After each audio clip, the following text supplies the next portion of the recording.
Hi guys, welcome to the Food and Culture channel. Today I want to show you one of my favorite dishes to cook at home. Now it's not so much a dish as well, it's kind of a dish, you can use it in a dish, but it's basically one kind of meat and it's cooking it the traditional Chinese way. So this is it.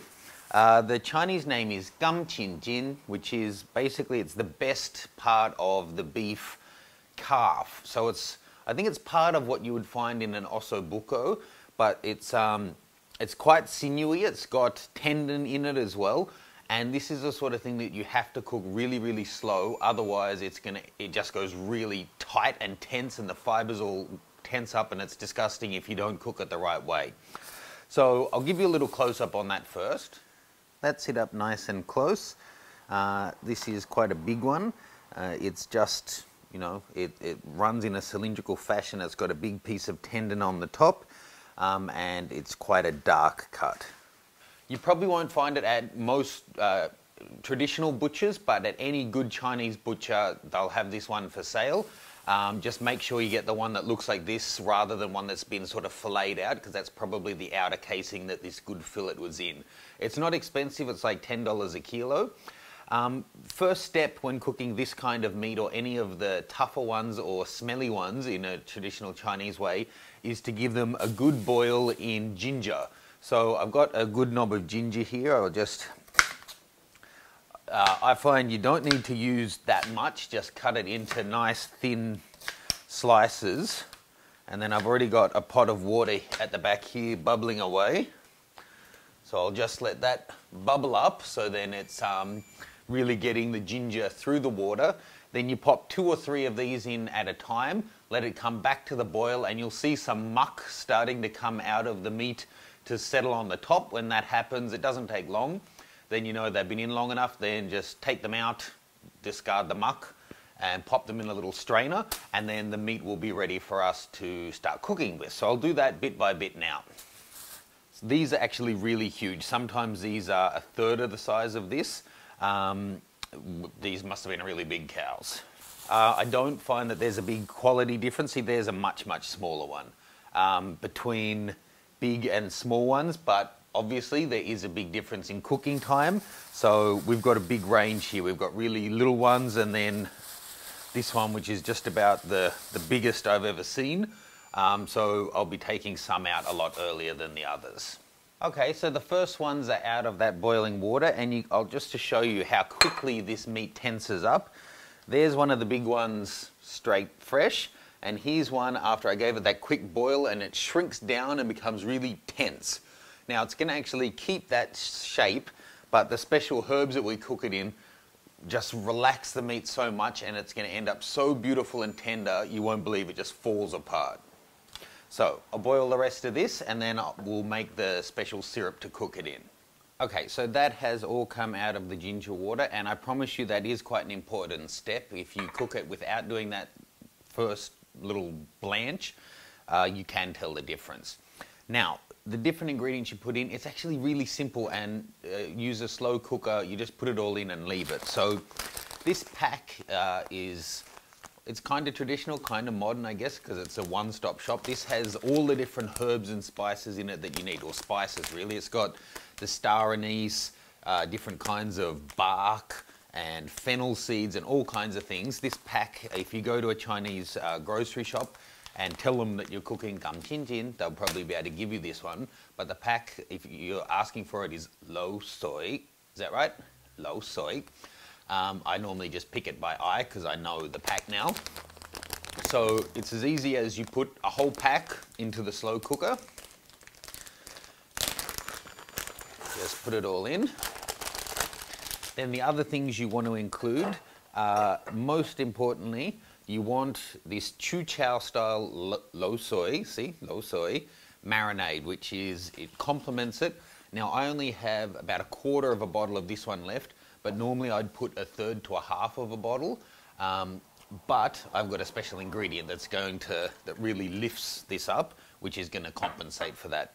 Then you add a good couple of tablespoons of light and dark soy sauce to it, which I'm not going to add just yet.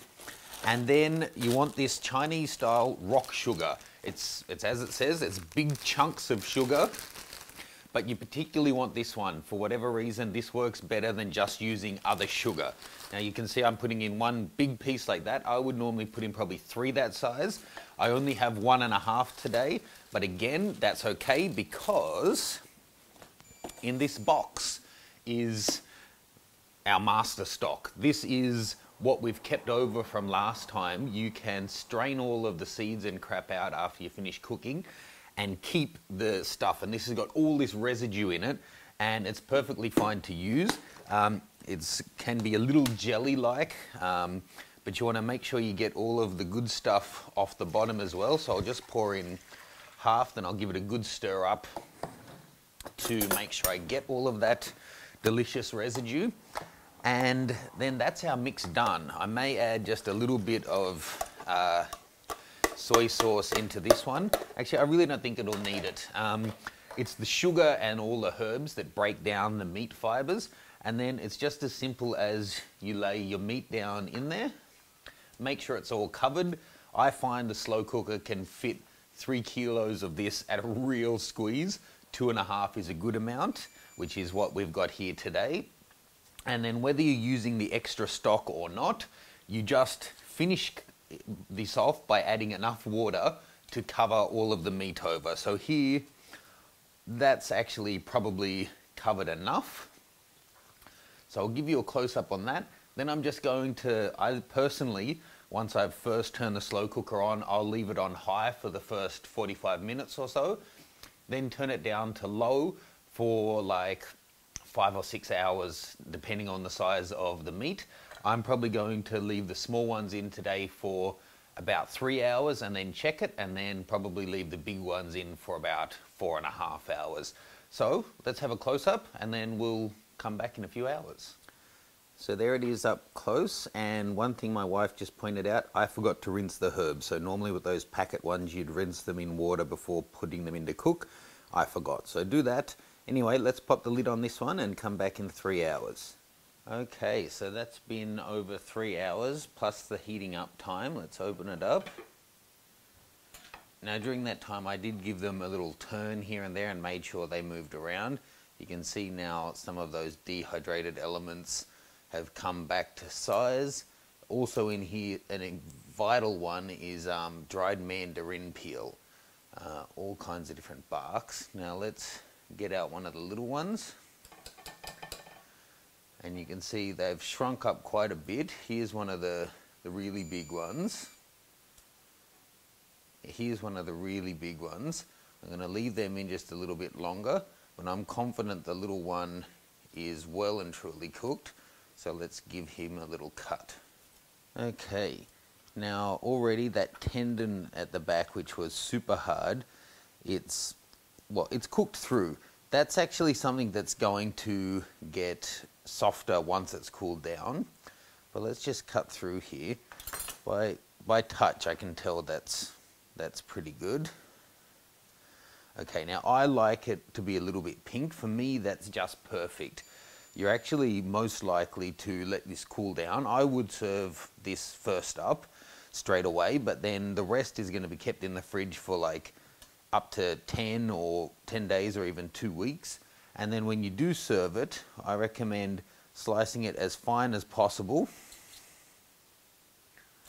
And if you want to heat it up again, put a little bit of the liquid that you cooked it in, put this in it. Otherwise, if you heat it up, say in the microwave without putting in liquid, it's going to dry out a lot. So let's just have a taste. So good.